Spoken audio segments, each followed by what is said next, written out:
I could not understand why men who knew all about good and evil could hate and kill each other. From Frankenstein by Mary Shelley. Today on Real Beans, I am joined by Casey Haltom and Alan Stafford to discuss Guillermo del Toro's film Frankenstein, starring Oscar Isaac and Jacob Elordi. This sweeping epic of passion, love, obsession, and the human spirit is one of the more faithful adaptations of Mary Shelley's classic. The film dives into the obsession of Dr. Victor Frankenstein, the torment and enlightenment of the monster, and the dangers of ignorance, hate, and rage. While many consider Frankenstein to be a horror gothic novel, there is much more than meets the eye. I'll also be discussing coffee blends and why they matter. Much like Frankenstein, they're pieced together with precision and care. So sit back, grab your coffee, and enjoy.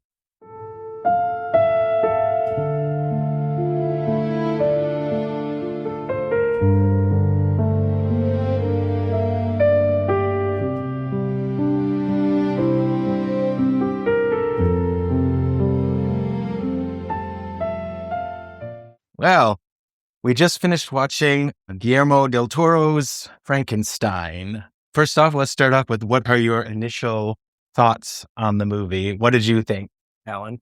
Initial impression? Well, first of all, it's overwhelmingly beautiful to look at. Every single shot is so stunning, beautifully designed.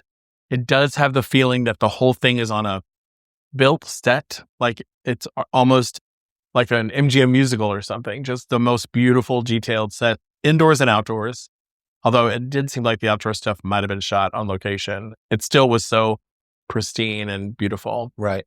I really loved all the design stuff. Just was so dramatic, kind of over the top dramatic, including the way that he uses red, the blood, the red of the symbolism of the archangel, the dark archangel, and the way that it was used in costumes. Like it's always reminding us of blood. And there is a lot of blood in this movie. There's a lot of blood. What did you think, Casey? I thought it was, as Alan said, a beautiful movie, and I was really struck by the storytelling. It was just beautifully done, and, having not seen it, which we'll probably talk more about in a minute, but having not seen it, I was just really taken aback with what a beautifully told story it was. I grew up with this image of Frankenstein and having seen, kids' versions and slot machines and the clips from the 30s movie. And this was just really relatable and a beautiful story of being human and being loved. Yeah, and I felt that Guillermo really captured Mary Shelley's world, especially in the novel, this gothic romance. It was really played out in this film. And especially because they're able to take their time. He created a much longer version of Frankenstein than we're usually used to, whereas the original was only 80 minutes. So it's very fast-paced, quick. You don't get to really know the characters that well, whereas here, even though the characters are somewhat different from the book, they still have time to really we get to know them a lot. And especially, this is one of the first times that I'm aware of where they actually delve into what the monster is like and what he goes through. And then we start to really sympathize with him. And I feel like it was very deliberately directed this way and beautifully shot. I agree with that, especially the locations of the tower where Dr. Frankenstein is doing his experiments. And and of course the costuming. I noticed right away that Elizabeth, she gets all the colorful costume, including the all white bridal gown at the end.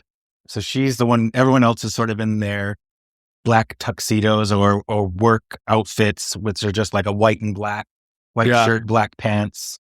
And yes, at the beginning, was it when we first meet her and she in green? Yes. All green. And that was so stark against all the snow and the ice and the red and the black. And the house, the stone, the wood of the house. And it kind of also makes sense because as we discover with Elizabeth, she loves insects. Yes. And so a lot of her outfits, the deep blues, the green, have a very much of a very different insects, chameleon.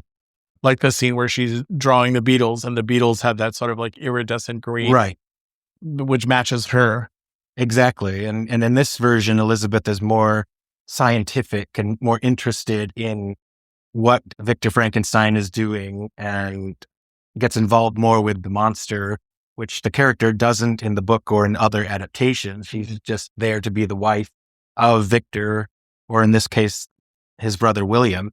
But in this one, we get to know a little bit more, even more about Elizabeth than we do in the book and all the other adaptations, which I appreciated because she's kind of a throwaway character. She's there and serves a plot point purpose, but in this one, she actually is a three-dimensional character as opposed to just the monster coming in and taking her away. I had some questions about Elizabeth, and I know you just recently read the novel for the first time, or for the first time. First time. And I read it when I was a teenager. I don't remember much about it at all, especially after watching this. I couldn't remember what I remembered. But I thought it was interesting that she was given such an important role. So I wanted to ask you a couple of questions about that. Yeah. But back to what you were just saying, I think it's so interesting that she was fascinated by his work, seeing what was in his lab, seeing the sort of draft versions of the creature, those sort of things. And that she commented on how the human body is evidence of God's creation and the beauty of God's creation, and kind of the contrast between her respect for that and her love for what she found in nature, for a leaf, for a bug, for a butterfly, versus Victor sort of like spitting in the face of God and creating his own, maybe asymmetrical, kind of very much asymmetrical version of a human body. Right. So I wondered how much of that was coming from the book. And in this movie, Elizabeth has a relationship with the creature. She meets the creature.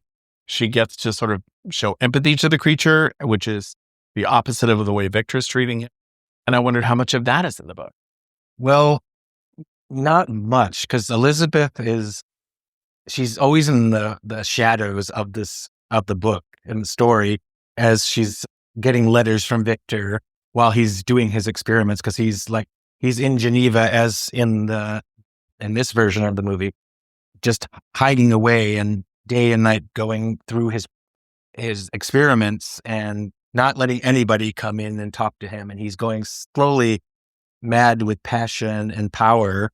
And Elizabeth is in love with Victor and worried about Victor, but because they're over in Vienna and over in Germany, far away from where Victor is, that she's just sort of like just sitting there at home worrying and waiting. And very passive. She's more concerned about what is going on in Victor's mind. Like, is he sick? Is he losing his mind?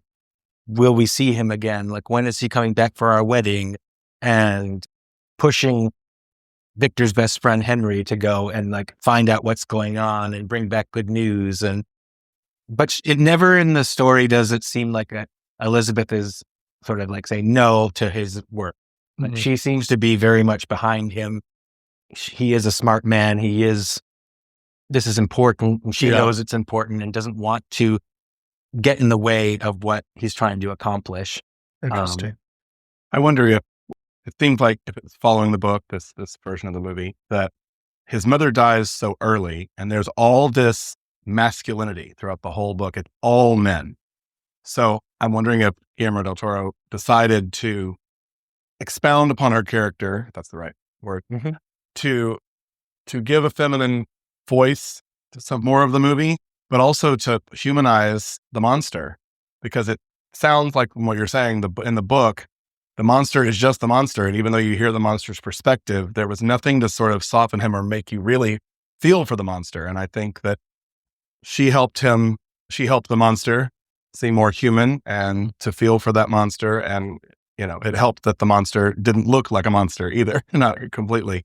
Right. In relation to other monsters in past iterations of this. Yeah, and it is, because in the book, the monster doesn't get much sympathy and empathy until he meets the blind man. And since that's the first time he gets that connection. Whereas you're right, in this movie, the first thing he gets is Elizabeth being compassionate and empathetic and trying to teach. She's being more of a teacher than Victor is being. And we discussed while we were watching the movie that Victor's kind of becoming his father who was a tyrant and a cruel teacher. Cruel teacher. And Victor is doing the same exact thing by not really empathizing and giving compassion. He's just whipping him until he gets right. And calling Dr. Freud. Yes. Right. Yeah. And all the monster is saying is Victor, Victor, Victor. And he can't say anything else. But I'm sure but when Elizabeth comes in and actually is like showing him the leaf and that touching his hand and them looking at each other and him feeling, and then finally saying Elizabeth. Yeah.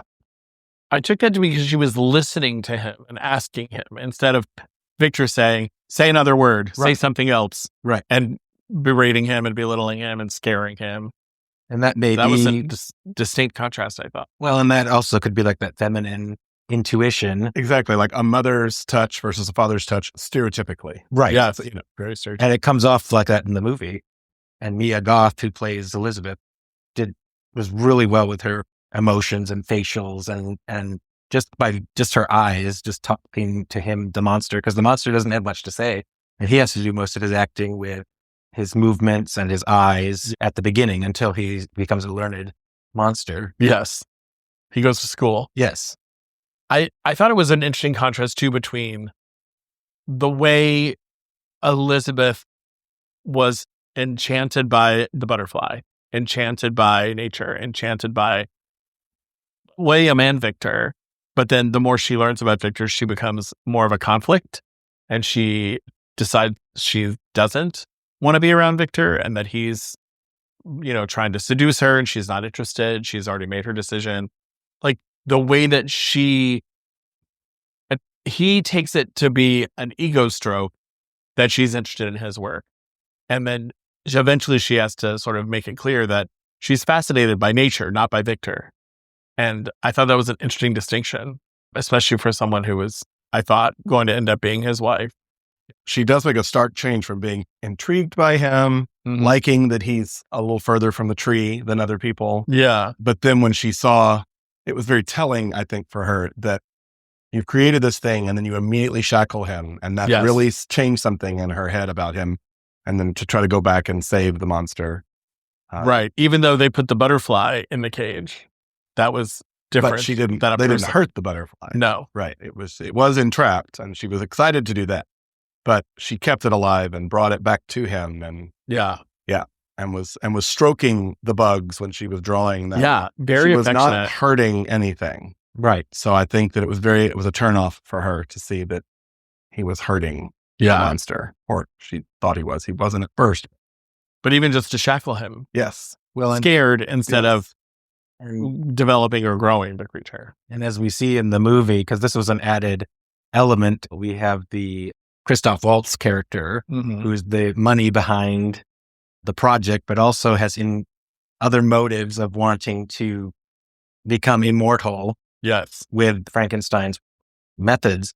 And we come to find out that he's dying of syphilis.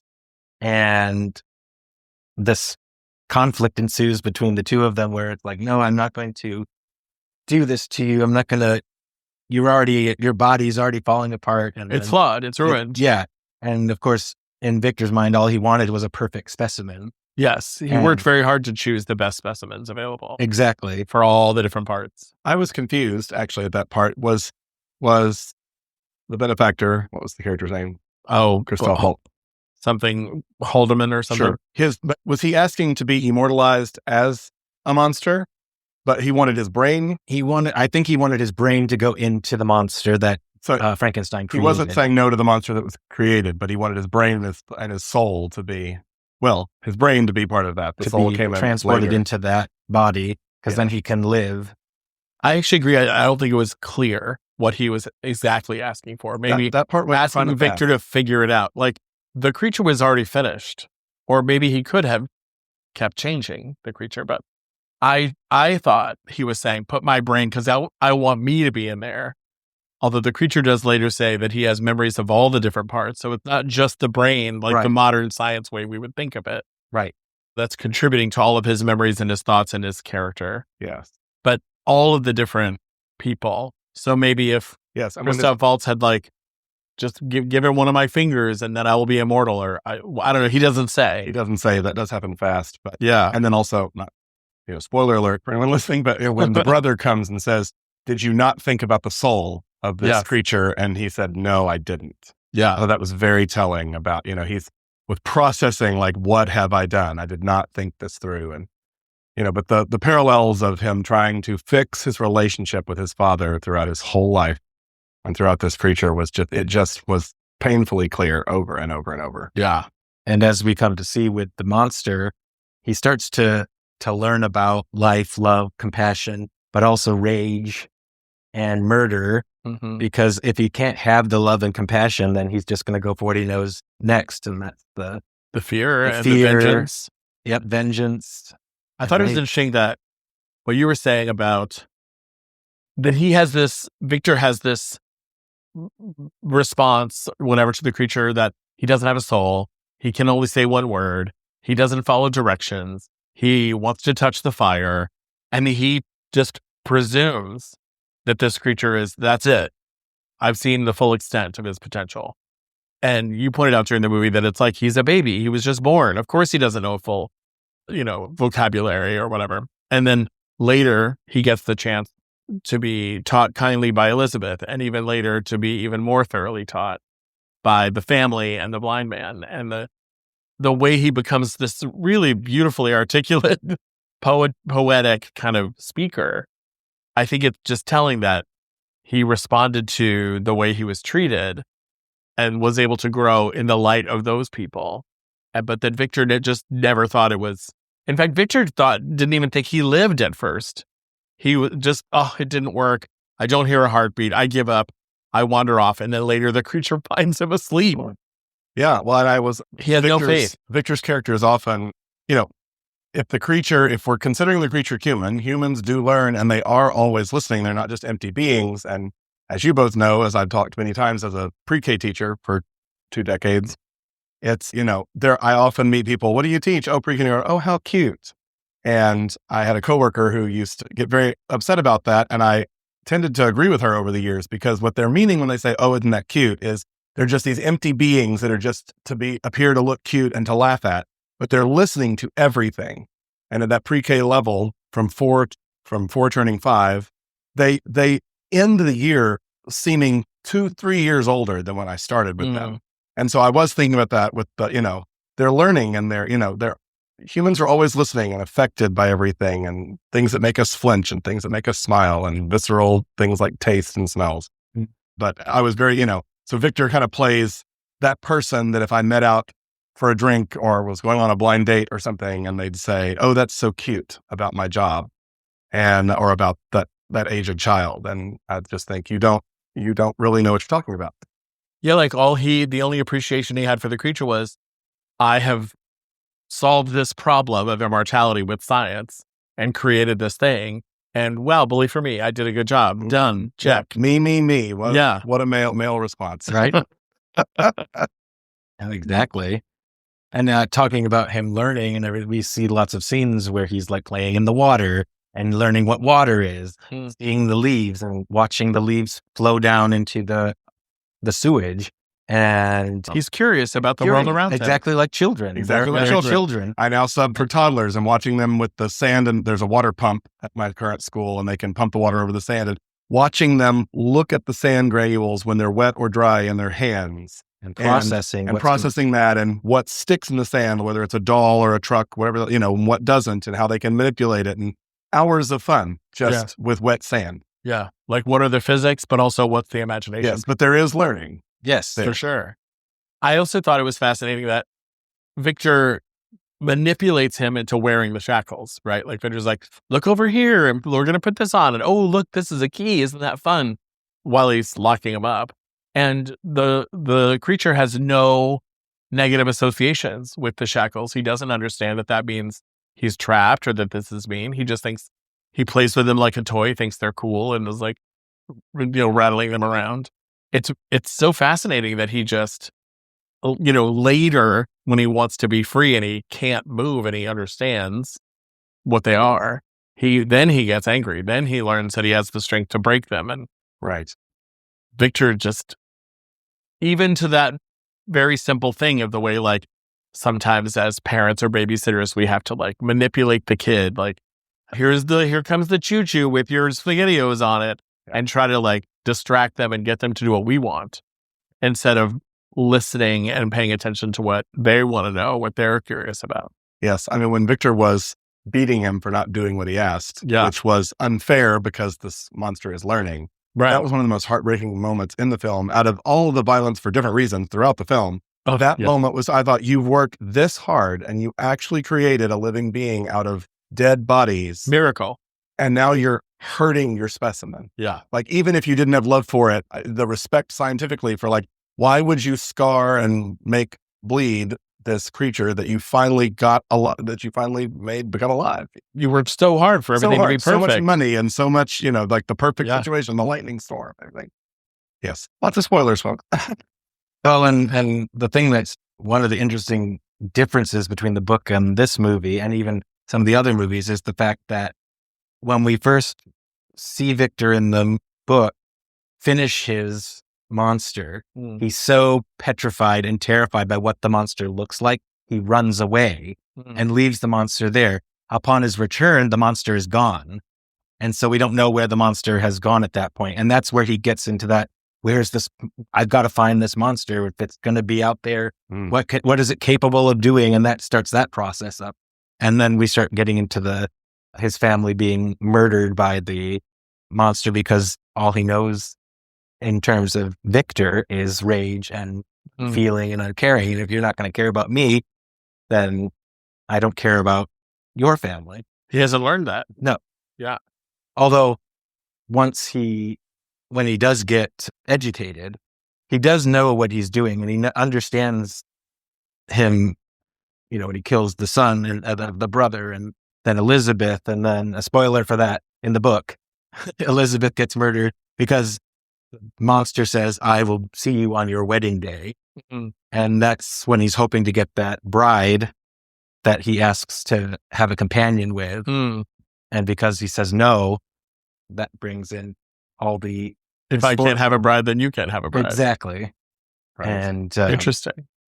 It's really quite different from the book in a lot of ways. Yeah. Yes. It seems like, from what I've heard from your watching of the 1930s version and reading the book recently, that this one does stick a little bit more to the book than other movies have. Yes. But it's still, and in all fairness, at the end, it said based upon the original. Right. Exactly. So, and it is a fairly decent adaptation in terms of like the story plot points that happen, like the blind man and even Elizabeth to some extent, of just her caring and compassion and also the insanity that Victor has and the passion and the excitement and that going to his head and not being able to rein it in to actually do some good in this world.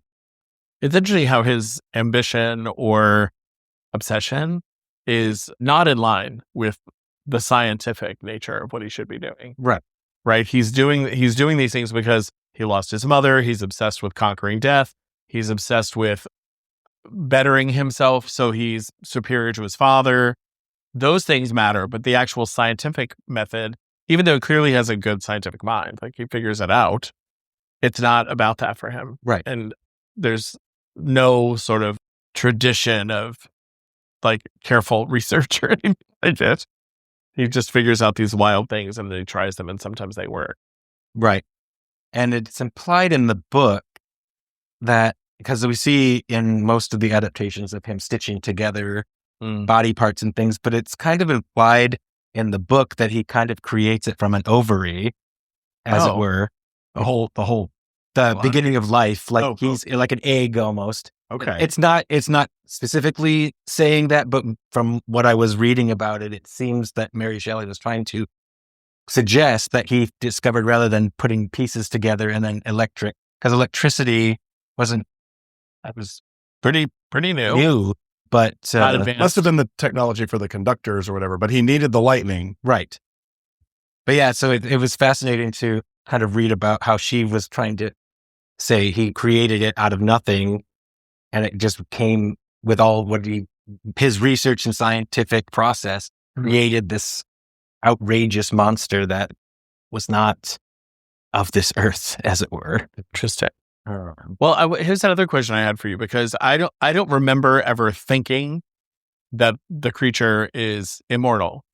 In other words, they try to kill him so many times, or at least wound him, and the wounds heal very relatively quickly, almost in like a more modern comic book kind of way, and that he can't be killed even when they drown him in the sea or shoot him in the throat. Like, he really survives. And I understand overcoming death, but how different is that in the book? Is that implied in the book too? Yeah, it is implied that he is kind of Can't be killed. unstoppable. Yeah. And at the end, when he goes to see Frankenstein when he's dead, he's like, oh no, exactly like in the movie here, this current movie, he's like, now I live forever and you're gone. You get to end, but I have to keep moving. Right. And we'll never be able to rest. Yes. It's in the book as well, where he just goes off into the sunset. For and eternity. never to be heard of from again. Yes, I was trying to write down a bunch at the very end if we're talking about it, but but when he says the wave that brought you in or here or the wave that will take you out is the wave that will, I don't remember what it was. I think he said something like the tide that brought. That's it. The tide that brought me in takes you out. Takes you out, because then I don't know. We're talking about the end. That's fine. Sure. But I had written down because when Victor finally says, "Forgive me, my son," and qualifies him as a human and as someone that could be like a son, and I feel like it's very much he's saying that to him in truth, but also possibly wishing that his father had ever said, "Forgive me, my son," and didn't. That was amazing. And I wrote down the note, forgiveness at the end is so moving. It was kind of a quick thing I wrote as we were watching. But then the quote, "Rest now, Father, perhaps now we can both be human," was really moving. That Victor was such a monster in creating the monster.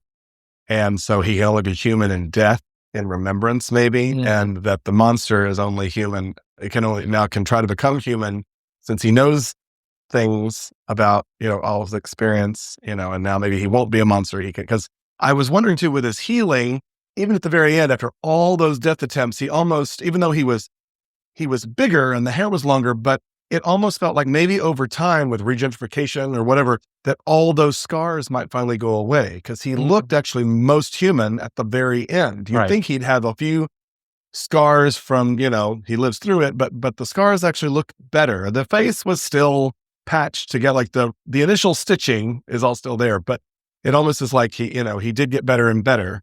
The teeth even seemed better by the end, like everything got stronger. I wonder about that. And then, when he was, and then at the very end, looking in the distance, and he made the same motions. So the very beginning of his life, when he first saw the sun and mimicking how to, Victor says, no, it's sun, it's life. And he's looking at it now, knowing that he's never going to die. And he's sort of avenged what he needed, that he's standing there by himself, like, I will take in the sun and life and move forward in this world. Nice. I didn't notice that. Oh yeah, I was because it was very much pointed at the sun, and there was that same moment with his arms open, like a crucifix kind of a way. Yeah, you could read into that too, like a crucifix. Well, but I thought an of eternal that, life of Jesus, and I thought about that at the beginning when he's getting set up to go get electrocuted, and during the storm, that he was in a cross-like position. And although they do lift his arms up more, and so it's not specifically a cross, but it definitely has that symbolism. It does. And even though religion doesn't seem to be a huge part of the story, it's definitely influenced Shirley from when she wrote it in the early 1800s. Well, and I remember in the scene where he's kind of giving his dissertation to the higher ups at the college or the university, you hear the two older men be like, God is the creator. And you're like, you're supposed to be scientists here. Yeah, and they can't explain it, so they're just going to throw God in the face. Exactly. Where we're saying that. Yeah. Yeah. And so I was like, aha. So yeah, even though he's proven what he can do, they all think it's spectacle, or, you can't be God. God has the only one who can create life and death. Right. The arrogance to imagine that you might also be in creating life. The new Adam, the next Adam. Which we do see, he reads the story of Adam and Eve with the blind man. Yes. Speaking of the blind man, I was thinking about, we see this very tender side of him, And I mentioned it out loud when we were watching the movie, and then I wrote the notes to remember that I said, it seems like to me, it's making the point that anger and violence are learned, right? And, that you're not just born a monster, right? And he learned that from Victor and then from all the other people. And I assume it is a line straight from the book, and I hope I got it right when I wrote it down. The world will hunt you and kill you just for being who you are. Mhm. Yes. And I just thought, if that's not relevant to now and, immigration and wars and countries and, it's just amazing to me. So that thinking about that, but then with the blind man, that it find the only human besides the woman, the only man in the story that actually gave him the time of day and wasn't afraid or tried to shoot him because of the way he looked was the blind man who had to listen and learn and who became a friend. Exactly. Who was, in some cases, some might say that the blind man is a monster because he can't see. He has that glazed look in his eye, and people are afraid of people that. People don't take him seriously, and they still, he's just the blind old man. Are you sure you're going to be okay? They leave him alone while they go off to go hunting for a long period of time. And now I'll jump in regarding this whole scene with the blind man. So in the book, there's a lot more villagers around that see the monster and scream and run away from him. So you see that a lot more, whereas here you just see the same group of people at this cottage where they're shooting at him. They're hunters. They find him, they shoot him. And then we see them again with the blind man. In the book, they're different. They're not hunters. They're still farmers. They do the sheeps. And then they leave the blind man by himself. They go off to the village to sell their wares. Frankenstein monster comes in, and the learning begins with the blind man, who's just like, "Oh, please, you're not a monster." But that moment is ruined by the return Of the hunters. of the hunters and the wife, who just scream and say, "What are you doing here? Get out of here! Get out! Get out!" And he has to flee, not listening to the blind man who's like, "Please, please." They're not listening to him at all. Yeah. And so he has to flee again. So going back to the whole, all he sees are people running away, scared of him, angry with him. And that's what he's learning. Yes. And on the roof of the house of the blind man, he says, for once I found peace, only for a brief moment. Yeah. Which of course foreshadows what's coming. But I was just thought, when he was finally left alone to explore and learn, he was able to. Yes. Which comes back to, often, as I would say as a teacher, let kids, leave them alone. Right. Leave them alone and let them be. They're exploring the world. They're curious. They're paying attention to it, right? Things are going to come to them. Yeah.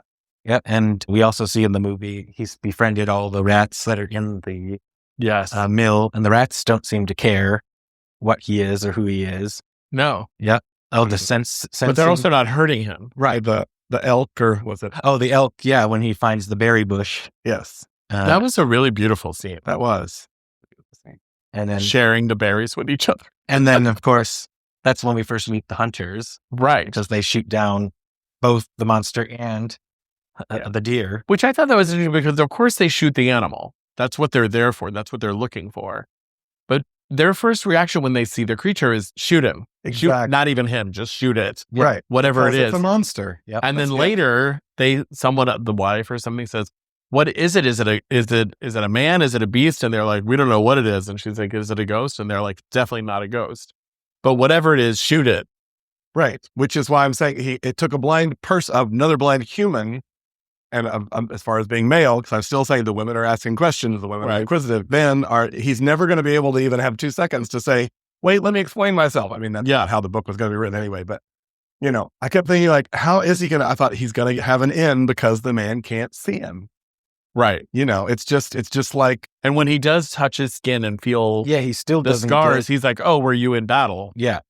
The scars are not that crazy. Right. Or in battle when he feels the coat, which he took from the man from the in dead battle. soldier. Right. Yeah. Yes. No, but I was thinking about, the blind man not having to use other things to get to know him.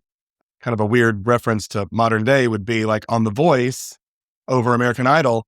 They don't hear anything but their voice. And half the time when they choose someone, they're amazed to see it's a man and they thought it was a woman's voice. Mm-hmm. Or they thought it was a older person and it's like a 15-year-old. Or because you're already making those judgments when you're seeing them. Yeah. Right. So that's one of the reasons I do love the voices, because they are not, you don't see them. Because once you do, and then as we're watching the show, you make your own judgments because of the way they look and because of their backstory or whatever else. But when you really do just hear their voice, that's all you've got to go on. So that's really all the old man had to go on too, was touch and sound. We did observe when we first meet the blind man, he kind of senses something is up with the monster in the windmill, because he kind of gives that look of like he hears something or smells something. And the one thing that I don't know if this was intentional in the movie or not, but when the blind man is talking to his granddaughter and teaching the letters, he flips the card around to see the image is facing where the monster is looking behind him.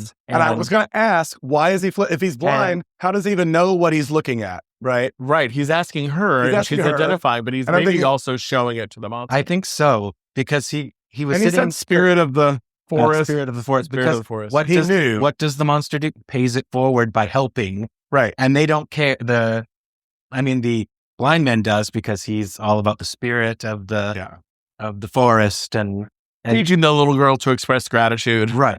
Yeah. And of course it just comes back to bite him with them just shooting at him. So all the stuff that he did. And that's another thing that messes with your mind as your mind is learning new things, is that, oh, well, I've helped, but they are still angry with me. They're still attacking me. Right. I'm not going to want to do that anymore. Yes. And help anyone else out but myself now. And I think that's interesting that he learns that's the way of the world in nature, in society, before he is exposed to arts and literature, which start to show him that it can be other ways. Well, and he mentions too, he's talking about how there's the man, the wolves are the wolves. They're not evil. They don't hate the sheep. They don't hate the sheep. Yes. They're doing what they need to do to survive. And the man is doing what they need to do to survive. And so he's making those connections throughout that. But nobody needs to shoot the monster to eat. Right. That is hate. That is different. Because you're different. Let's take a coffee break.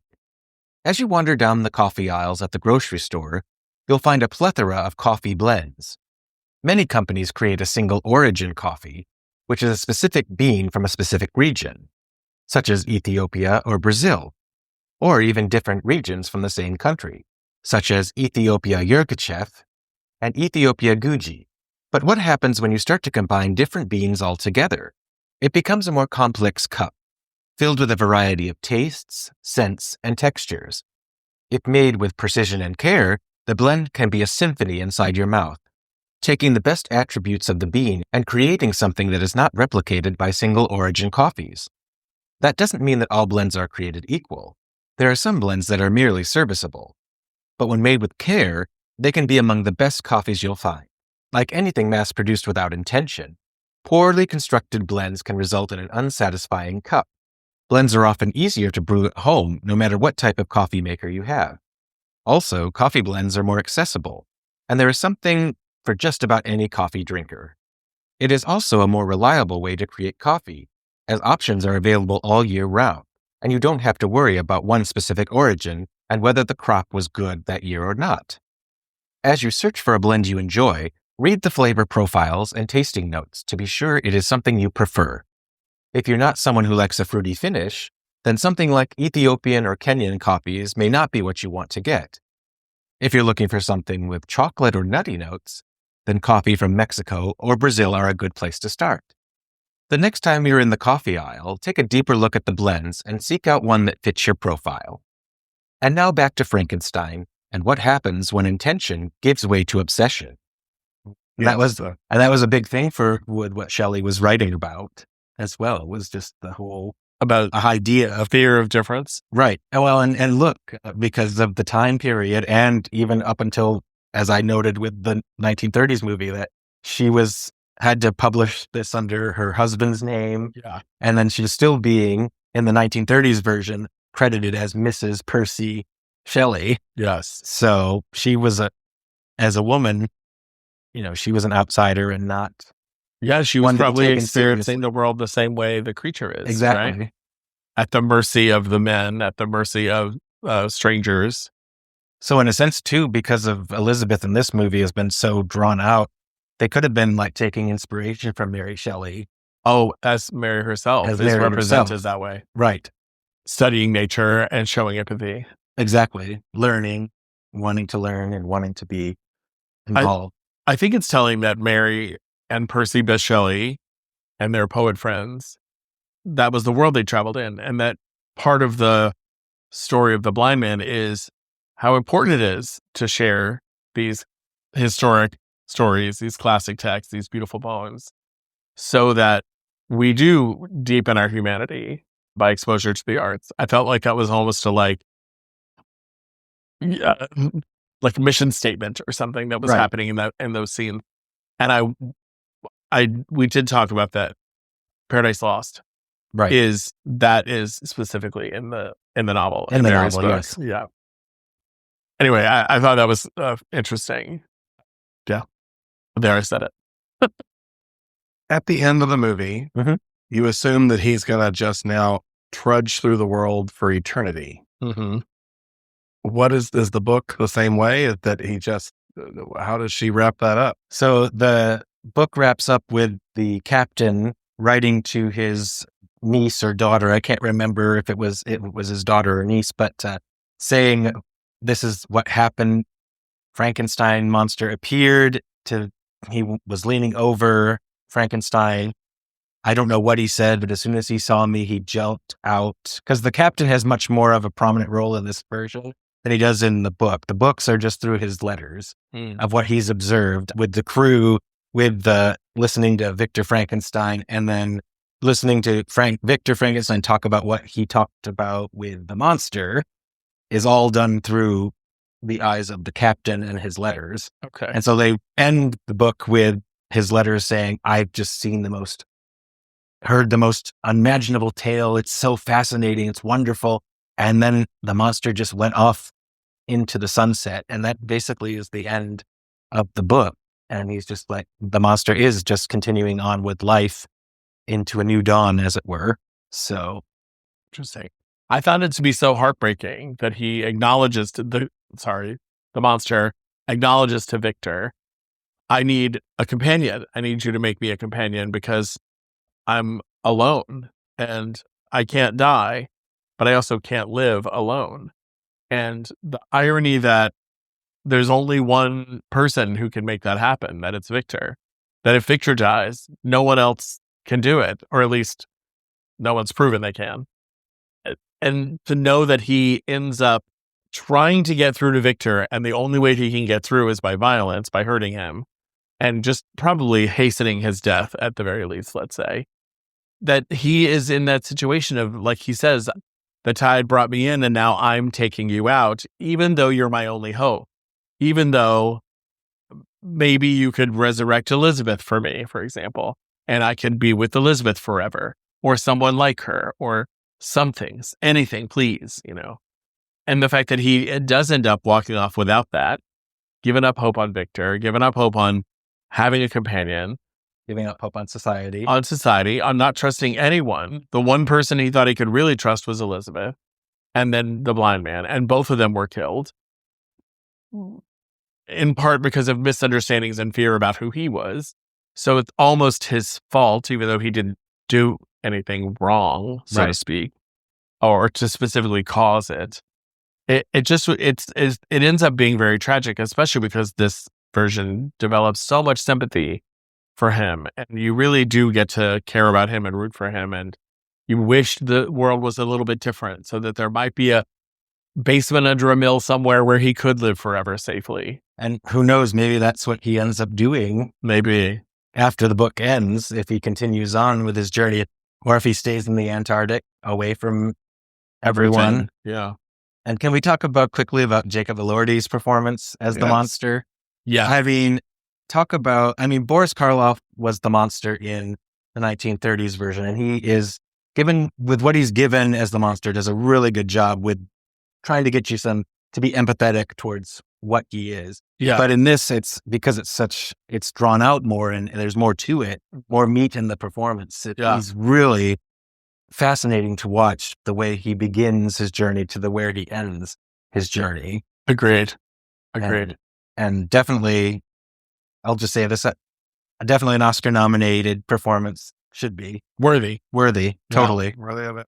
I mean, Jacob's body is beautiful. And so even when they're stitching it together, the musculature, you can see that, and his movements. And I was wondering how they manipulated his voice throughout. If he was making those noises or if they had like a filter or voice box or maybe some kind of manipulation to what he was doing, because it definitely didn't sound like him as an actor, of course, but is it him really just trying to act like a monster, but it seemed otherworldly. Yes, and also it still allowed the humanity of his performance, whatever they were doing, like the feeling that he was having, the sort of even like the technical, like copying Victor's name and Elizabeth's name and reading aloud later. He's definitely, the actors bringing feeling to it. So, whatever they're doing to manipulate the sound of the voice is not interfering with that. It's allowing that. I thought that was really cool. I also, like you said, the musculature of his body. I mean, he's a beautiful man, widely known as a fashion plate and sex symbol. So I thought it was interesting that, to me, it's the first time I've ever seen a version of the story where the Frankenstein creature is supposed to be physically beautiful, at the same time scarred and kind of a freak. And, in certain ways, you could see how it would still be scary, like his skin color is odd and all those scars and stitches. But they work very hard in this movie to make him beautiful from just a human perspective. Like as a statue, he would be beautiful. And it makes sense, same with the movie, because he wanted to create something that was kind of perfect. Perfect, yes. As opposed to the other adaptations that have come along, where like the 1930s, he's got the bolts in his neck and he's got the weird forehead and he's kind of stiffly moving. He stiffly moves and he looks like a monster, like a scary monster. Same with the Kenneth Branagh version. He's all bloodied and icky looking and not puffy and bruised. But I think what was popular at the times and what Hollywood was trying to do and horror film and everything, that was their take. And of course, now we're in this age of re-examining the villain, Wicked and all of it. Right. And so, because with the way they made Jacob Elordi look, if I were a character in the movie and in that mindset just saw him, I don't think terrified would be the first thought. No. It would be bewilderment, but the eyes were still so fetching. And the face was not, it wasn't, it wasn't like bear, like I'm going to eat you. It was very, they kept him always thinking and wondering and analyzing the world. So it's interesting that they always just shoot was the first reaction, which I think is more pulling from text from the book.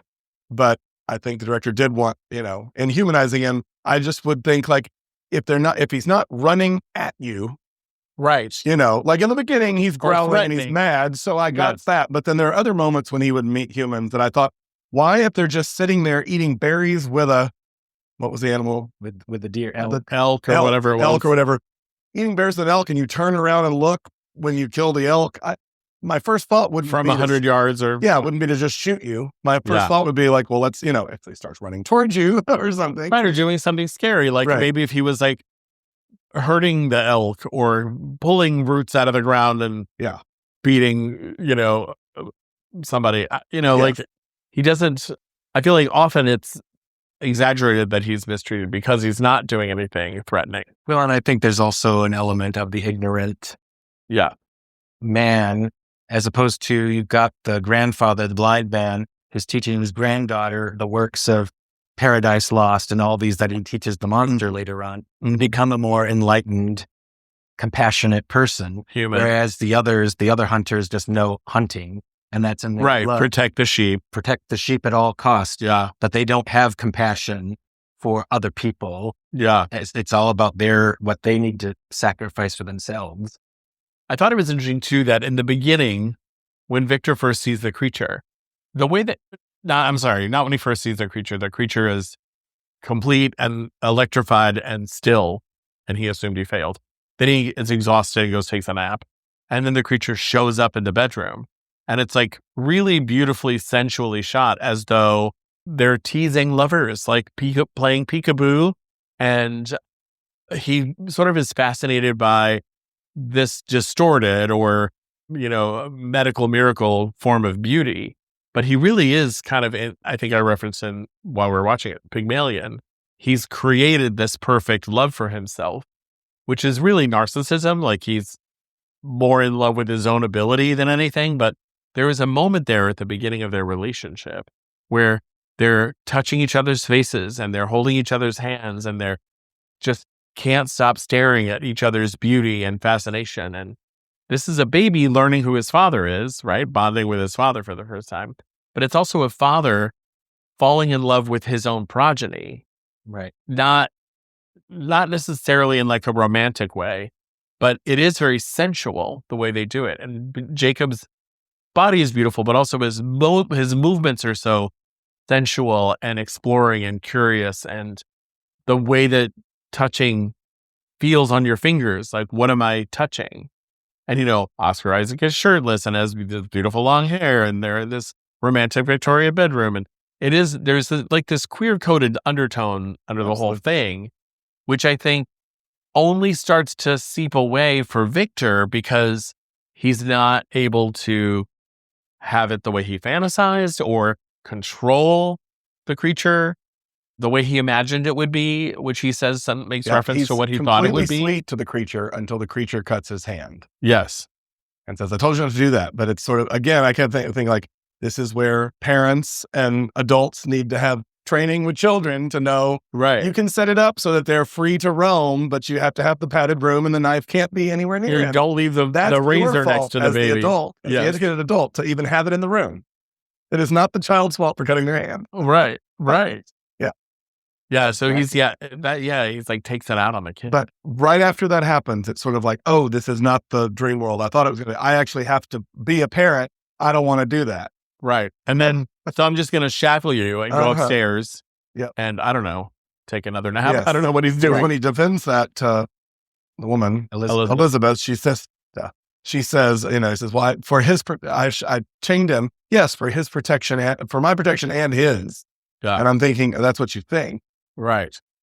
Yeah. But he also at that point has just given up on any further education or has no wisdom about how to go about it. Right. Whereas Elizabeth is trying to explain that to Victor, and Victor just won't hear of it. Yeah. And because that's the compassion that Elizabeth brings to the whole situation of like, you've got to take your time with him. Yeah. You've got to teach him more. And of course, when the monster learns how to say Elizabeth, that triggers Victor Frankenstein into a jealous rage. Right. Victor says, say one more word other than my name. And when he does, it's Elizabeth. And now Elizabeth. That from Jacob Elordi was amazing too. And he's like, oh, I said that. Like, I'm totally coding you. Yeah.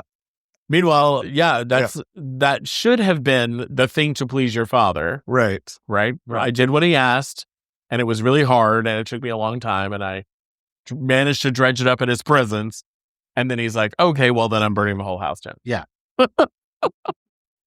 I think that in addition to Jacob's beauty and his ability to use his body to tell the story and his voice, I think it was so subtle how he becomes like a kind of beautiful Victorian poet, right? With his cloak and his long hair and his beautiful lips. He's like kind of the idyllic. Speaks eloquently. Yes, exactly. And finding ways to contribute, right? Like going and getting the twigs for the family. Like he really becomes kind of Percy Shelley in a way. Right. At least for a time. Well, and I can see the with him being kind of a traveler, as he calls himself to the blind men, he's learning all of different types of cultures. He's seeing all different things in life, which is adding to his education and learning. Yes, my hope, because it's very heartbreaking is the right word, but I just thinking about this eternal life. I think eternal life is not something I'm a fan of anyway, would never aspire to want as much as some people want to try to cheat death. But I wouldn't want that anyway. But to be life eternal, but also always fighting because everyone's after you. My hope, talking about the scars, the healing more, is that maybe he figures out between his regenerifications and things that he figures out how to sort of just blend in to society a little bit more. and so that he can at least coexist as, the crazy guy at the end of the bar downtown. Right. Or the tall guy with maybe like a little scar on his forehead. Right. Exactly. Or, the wise old man versus the monster. Right. But also now he can speak for himself like he couldn't at the beginning. Right. He can also read and continue learning. He can also find ways to figure out who's safe to befriend. As long as, we can get past people just wanted to shoot him on sight. That's right. Yeah. But also society evolves and, Well, and you see kind of that with the captain of the boat. He is just like Dr. Frankenstein, where he's like adamant to get to the North Pole, even though they're stuck and he's facing mutiny because his crew is dying because it's so cold and they can't get out. And then he hears this story of humanity and the monster, and that he realizes we got to go back because this is, it's okay to fail, and we can go back, and I got to take care of my people. Exactly. And then he becomes more human. Yes, even though that they lost sailors lost their lives trying to kill Frankenstein. The fact it almost felt like he was treated so badly, and then he ends up saving all of them anyway. Helping. But I also think in his mind, I'm going to help them to maybe also apologize for the lives that were also lost. Yes. Because he's bearing that weight. Yes. The brunt of that weight. And so I thought that was actually even more, and the first moment when he pushes the boat off the ice and they all kind of scream, I'm like, oh God, they're going to get mad at him again, or someone's going to Right. Because they're like knocked over. And, right. Yeah. But I was also kind of giggling. It's like they were stuck there for, you assume, months, probably trying to get it on the ice, and it just took one shove from Frankenstein. Right. Just goodbye. Right. They were so close. They're so close. Yeah. It is kind of interesting that part of the portrayal is the complexity of the monster's humanity, that he has different emotions, he has different experiences, he's figuring it out like we all are. That I never really got that sense from other versions that I've seen. No. The way that it's really fully fleshed out. And of course, even more so to the point where he's kind of the most noble, most beautiful of all of the characters, with the exception maybe of Elizabeth.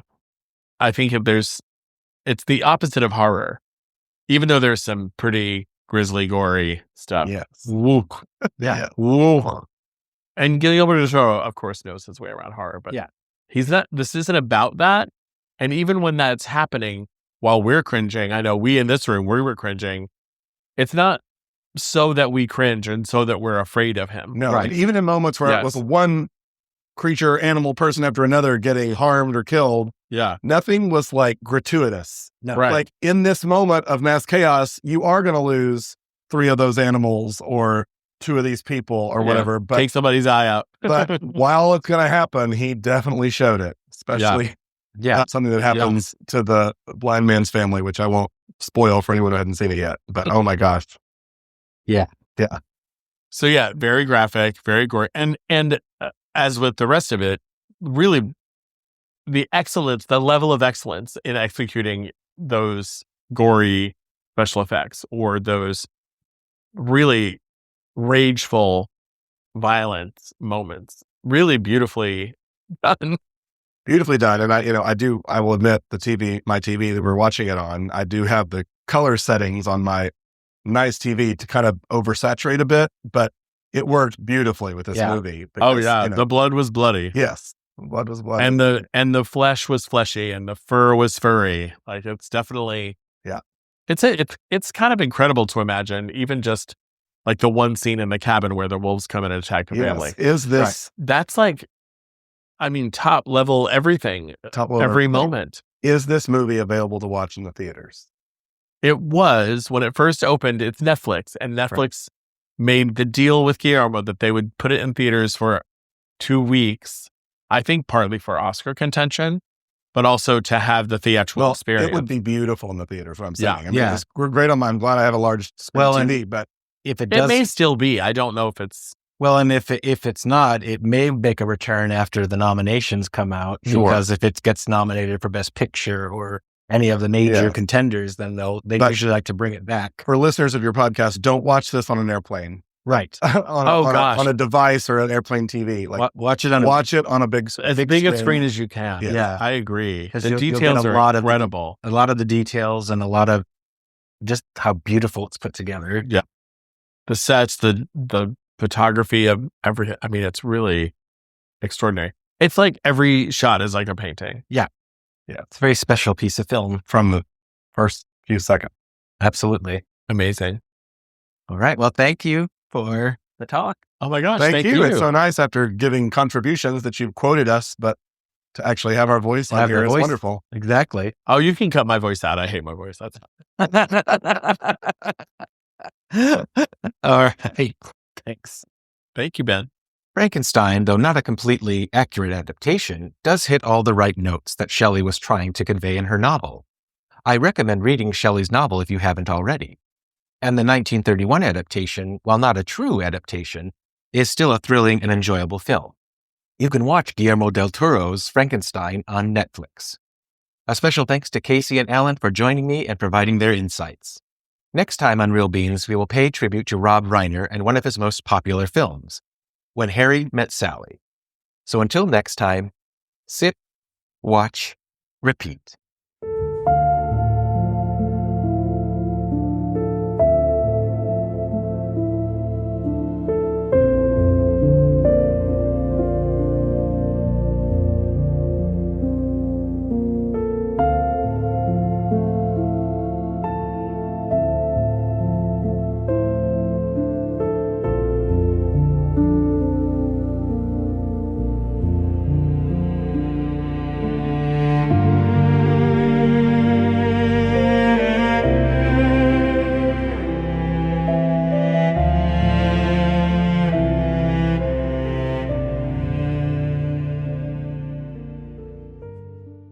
Thank you for joining us on this episode of Real Beans. If you enjoyed our conversation today, we'd love it if you could hit the like button, subscribe, and leave us a review.